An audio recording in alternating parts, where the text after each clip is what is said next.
Assalamualaikum warahmatullahi wabarakatuh. Perkenalkan, nama saya BPM 19-091. Nah, saya di sini akan menganalisis dari tugas UAS Manajemen Strategi B, yaitu pada perusahaan PT Rotan Indah Makmur. Nah, di sini saya menggunakan analisis Porter. Nah, yang pertama kita akan membahas dari about the company atau apapun tentang si perusahaan PT Rotan Indah Makmur ini. Nah, perusahaan ini salah satu perusahaan di bidang furniture kerajinan rotan yang besar dan juga mengalokasikan produksinya itu 100% diekspor ke berbagai negara-negara atau negara Eropa maupun negara Amerika Serikat. Nah, perusahaan ini pada faktanya memiliki 300 karyawan. Nah, selain itu, si perusahaan ini juga memproduksi berbagai gaya furniture anyaman yang terbuat dari rotan yang berkualitas tinggi sehingga dapat dikirim ke berbagai negara seperti negara Amerika Serikat, terus Eropa seperti Jerman, Prancis, Belgia, United Arab, dan Tiongkok. Nah, selain itu saya akan mengemukakan beberapa ada permasalahan serta manfaat dari soal UAS Mastrat ini. Yang pertama, saya akan membahas tentang permasalahannya akibat pandemi COVID-19. Yang pertama, dari segi kelangkaan kontainer yang dapat merembet pada melambungnya biaya ocean freight rate. Nah, selain itu, semakin terbatasnya cargo space kapal yang akan mengakibatkan pada penumpukan barang di gudang dan bahkan melebihi kapasitas gudang yang ada, sehingga mau ataupun tidak mau si perusahaan ini harus menyewa atau membangun sebuah gudang tambahan dan dapat menyebabkan kebengkakan pada biaya pengeluaran perusahaan ini. Nah, ketiga itu adanya meningkatnya ocean freight rate dari Indonesia ke negara-negara tujuannya yang mencapai 1000%, yang mencapai kenaikan 1000% atau ke negara Amerika Serikat dan sebesar 967% ke negara-negara bagian Eropa, sehingga si perusahaan ini dapat mengalami kerugian mencapai 300 juta US dollar sampai 500 juta US dollar. Nah, angka tersebut sudah termasuk order-order yang sudah ditolak oleh konsumennya. Nah, di samping dari berbagai permasalahan muncul, di sisi lain juga terdapat manfaat atau keuntungan bagi perusahaan PT Rotan Indah Makmur ini, dan dilihat dari segi peningkatannya permintaan dari berbagai negara di ekspornya itu mencapai sebesar 50% dari orderan biasanya. Nah, di sini saya akan menjelaskan mengenai analisis internal dari PT Rotan Indah Makmur. Di sini saya mengambil kekuatan serta kelemahan yang ada di perusahaan ini sendiri. Oke, kalau saya lihat dari kekuatan di perusahaan ini, yang pertama, perusahaan ini sudah mencakup pasar internasional, bahkan mencapai negara-negara bagian Eropa, Amerika Serikat, atau negara-negara lainnya. Nah, di samping itu, perusahaan ini memiliki berbagai inovasi gaya furniture yang saya jelaskan tadi mengenai furniture-nya gayanya seperti gaya negara Eropa, terus gaya negara Amerika Serikat, dan lain sebagainya. Nah, yang ketiga, tidak lupa si perusahaan ini menggunakan rotan yang berkualitas tinggi.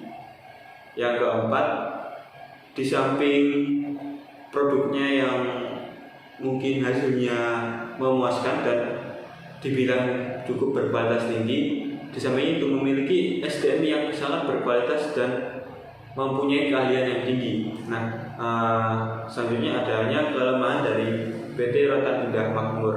Yang pertama, kita bisa melihat bahwa persiapan tentang modal yang tidak cukup, bahkan mengalami pembengkakan di saat adanya COVID-19, sehingga untuk membangun sebuah gudang baru ataupun menyewa sebuah gudang baru itu sendiri. Nah, yang kedua itu si perusahaan tidak mempersiapkan gudangnya itu untuk memadai dari produk-produk tersebut. Alhasil mereka kurang berantisipasi dalam pembangkangan akibat pandemi COVID-19 ini. Nah, yang ketiga, kelemahannya yang ketiga itu dilihat dari segi penjualannya dan hanya melakukan penjualan di 100% ekspor. Nah, dengan penjualan ekspor kan otomatis kelemahan selainnya kan dari keadaan biaya ekspor yang tinggi kan, seperti itu. Terus selanjutnya saya akan menganalisa dari segi eksternalnya. Nah, di sini dalam Porter ini menggunakan 5 force analysis Porter. Yang pertama ada competitive rivalry within an industry atau adanya persaingan. Terus yang kedua, threat of new entrant, ancaman pendatang baru atau pesaing baru. Yang ketiga, the threat of substitute product or service, dari ancaman produk atau jasa penggantinya. Terus yang keempat, bargaining power of supplier atau daya tawar suppliernya atau pemasok ini sendiri. Terus yang kelima, bargaining power of buyer atau daya tawar si pembeli atau konsumen. Oke, selanjutnya mengupayakan tentang competitive rivalry within an industry. Nah, yang pertama, banyaknya perusahaan yang sudah bergerak di bidang yang sama dan juga memiliki produk yang tidak kalah bagus dari PT Rotan Indah Makmur ini, serta perbedaan serta persaingan yang ketat dalam kekuatan dan keahlian dari sumber daya manusianya yang beragam dari masing-masing perusahaan yang memiliki keahlian yang berbeda-beda kan. Tidak mungkin si SDM ini semuanya memiliki keahlian yang sama. Terus yang ketiga, nah ini kita menyebut bahwa keadaan pandemi COVID-19 yang telah mempengaruhi segala bidang yang ada di berbagai negara otomatis dapat memberikan sebuah tekanan yang lebih dalam persaingan hal-hal inovatif yang baru untuk melakukan sebuah terus-menerus inovatif, sehingga tidak perlunya itu tidak itu aja seperti itu. Terus selanjutnya ada threat of new entrant atau ancaman dari pesaing baru. Pertama, kita melihat bahwa jumlah modal awal itu sangat berpengaruh, atau bisa dibilang si perusahaan baru ini akan sangat mempengaruhi kegiatan produksi maupun pemasarannya, baik di ekspor maupun di dalam negeri itu sendiri, ya kan. Terus yang kedua, tentang channel atau perbedaan channel serta jumlah channel yang dimiliki oleh pesaing baru atau perusahaan baru ini, yang dapat juga mempengaruhi dari segi biaya produksi serta kualitas hasil furniture atau mebel dari perusahaan yang baru ini, ya kan. Yang selanjutnya ada the threat of substitute product or service. Nah, di sini saya menyinggung bahwa maraknya furniture yang terbuat dari bahan-bahan lain selain dari bahan kayu, seperti dari bahan plastik, dari bahan aluminium, dan bahan-bahan lainnya yang mungkin memiliki umur lebih panjang dari furniture yang terbuat dari si kayu ini, dan juga harganya yang lebih murah dibandingkan dengan furniture mebel pada umumnya. Terus di sisi lain, manfaat yang dimiliki oleh barang pengganti ini sangat mungkin bisa dibilang lebih canggih serta lebih memiliki manfaat yang lebih bagi si konsumen atau si pengguna. Misalnya kayak kursi bisa ditekan. Nah, substitusi tidak terbuat dari kayu, otomatis mereka memberikan manfaat lebih, tidak hanya sebuah kursi, tapi sebuah kursi yang dapat memijat untuk membuat relaksasi pada si konsumen sendiri, kan. Terus selanjutnya adanya bargaining power supplier atau daya tawar dari pemasok. Nah, yang pertama itu dari segi perubahan harga pada bahan baku yang menyebabkan kenaikan pada harga produk jadinya tersendiri, ya kan. Otomatis biasanya dikarenakan sebuah kelangkaan yang terjadi pada bahan baku rotan itu sendiri.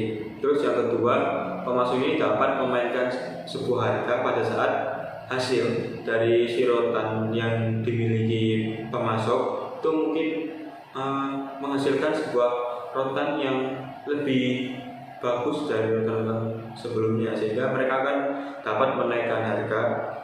Selanjutnya dari segi pembelinya atau daya bargaining power of buyer. Yang pertama saya menyinggung dari adanya pandemi COVID-19 yang juga dapat mempengaruhi pendapatan konsumen, sehingga daya tawar konsumen akan meningkat pada saat harga tidak sesuai dengan pendapatannya. Terus yang kedua, hasilnya produk furniture yang terbuat dari selain rotan serta dibanderol dengan harga yang lebih terjangkau. Nah, di sini kan mungkin ada sebuah perbandingan oleh konsumen itu sendiri sehingga menyebabkan daya tawar dari pembeli ini akan meningkat seperti itu. Nah, begitu tadi analisis saya mengenai PT Rotan Indah Makmur ini. Sekarang saya memasuki strategi quarter dan menyarankan strategi quarter agar diterapkan kepada PT Rotan Indah Makmur ini. Nah, strategi quarter ini dibuat oleh seorang Michael Eugen Porter yang berasal dari Jerman. Nah, di sini dia mengemukakan bahwa ada 4 strategi yang dapat dilakukan oleh perusahaan. Pertama, cost leadership, yang kedua cost focus, yang ketiga differentiation, dan yang keempat focus differentiation. Dan saya menyarankan untuk PT Rotan Indah Makmur ini untuk melakukan sebuah strategi fokus diferensiasi. Nah, dalam fokus diferensiasi saya menyarankan bahwa strategi yang pertama itu dapat melakukan sebuah inovasi yang sangat-sangat berbeda dengan pesaing lainnya yang berada di bidang yang sama, seperti misalnya membuat sebuah furniture yang benar-benar mereka nggak ada di perusahaan lain, sehingga pada para konsumen di negara-negara tersebut akan berpikir 2 kali untuk membandingkan antara produk yang PT Rotan Indah Makmur ini hasilkan dengan perusahaan lain, dan mereka mungkin tidak dapat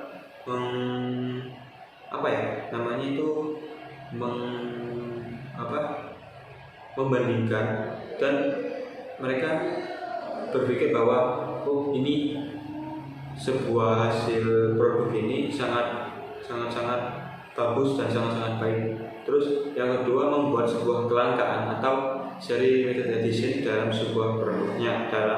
Tidak semua produk itu dilakukan produksi secara terus-menerus, sehingga mereka akan sangat terkesan dengan hasil dari produk seri limited edition dari PT Rotan ini, sehingga mereka tidak akan melihat harga-harga yang telah diberikan oleh PT Rotan Indah Makmur ini meskipun harganya melambung tinggi. Nah, yang ketiga itu berhubungan dengan PT Rotan Indah Makmur yang berasal dari negara Indonesia. Mungkin mereka harus mempertahankan gaya furniture yang ada, dan di samping itu menambahkan sedikit gaya khas Indonesia ke dalam produk tersebut. Nah, di sini kan mereka memiliki suatu ciri khas tertentu yang tidak dimiliki oleh perusahaan-perusahaan lainnya yang berada di negara-negara konsumen, dan mereka juga bisa membuat hal-hal tersebut menjadi gaya ciri khas mereka yang membedakan dari pesaing-pesaing lainnya, seperti itu. Nah, sekian dari paparan saya. Apabila ada salah kata, saya ucapkan mohon maaf. Wassalamualaikum warahmatullahi wabarakatuh. Terima kasih.